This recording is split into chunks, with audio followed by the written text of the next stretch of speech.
A 70-year-old woman has been confirmed as the first person to die because of the wildfires raging across California right now. She was driving on an evacuation route in Ventura County when she crashed her car. Now, here's what we know today about the wildfires. The newest fire is now spreading east of San Diego.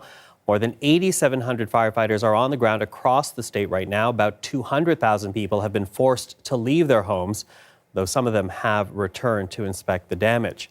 In all, there are 6 major fires burning along the coast from San Diego up to Santa Barbara. Everything from avocado orchards to television production, and even one thoroughbred horse complex has been affected.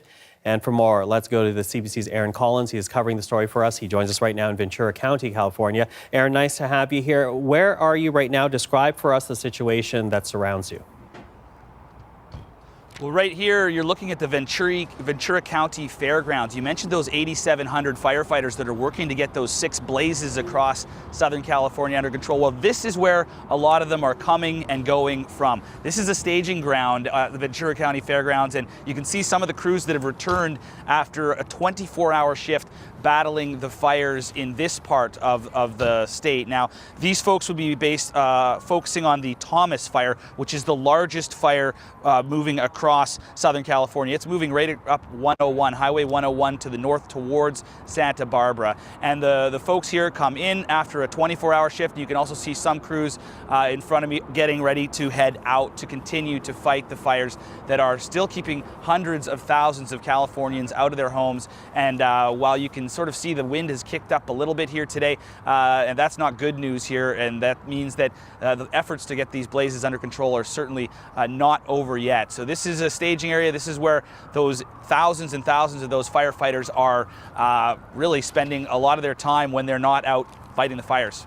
Well, when you mentioned them fighting the fires, we have to say it seems that the blazes at this point are almost out of control. The winds seem to be pushing the flames as they catch onto brush and dry ground.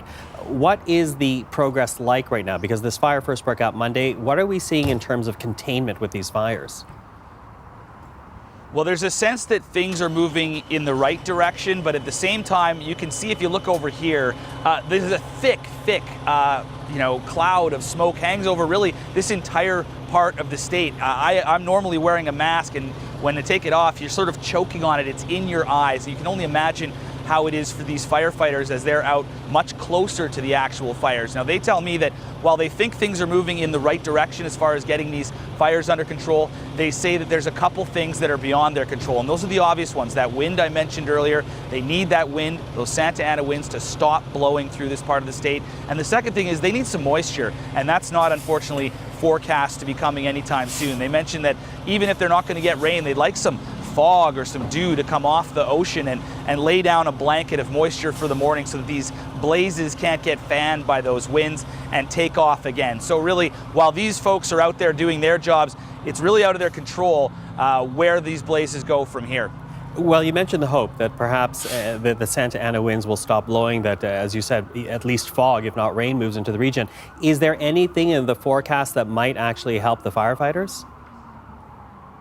Well, you know what they say about weather forecasts, right? It's hard to really buy into them too much. Yesterday, they were forecasting a lot of wind around lunchtime here, and it just never materialized. So that really helped with fighting the fires yesterday. We didn't see those winds kind of make their way through. Today we woke up and the winds were really blowing. Now, right now I can see they're kind of dying down a little bit. As with any kind of weather forecast, it's hard to take it at face value at 100%. But I know that the folks here that we've been talking to are really hoping that over the next few days they get some help from Mother Nature, and that those winds die down and that some moisture appears on the scene.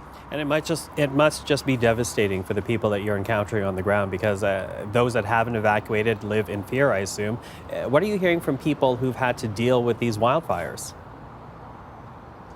Well, the folks that we've talked to in the areas to the north of here are quite lucky. They actually, their homes were spared. We were in a valley near Ojai yesterday, and where on one side of the road you saw scorched valley, and on the other side of the road you saw homes that were still standing. Now, those folks were basically saying if it wasn't for people like this that were out fighting fires over the last couple of days, their homes wouldn't be there anymore. So there's a lot of relief out there. Of course, there's a lot of people that are returning to homes that are no longer there or homes that are severely damaged. And of course, people in British Columbia and northern Alberta and eastern Canada know all about the impact that wildfires can have on their communities and their homes and their lives.